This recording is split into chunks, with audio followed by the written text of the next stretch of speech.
દસાડા તાલુકામાં મેઘરાજાની એન્ટ્રી। અતિશય ગરમીમાં ત્રાહિમામ બાળકો અને યુવાનો વરસાદમાં નાહવાનો લાવો લીધો।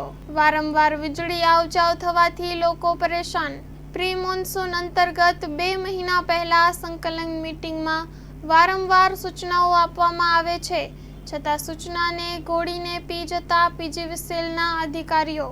Story report by Minhaj Malik, Surendranagar.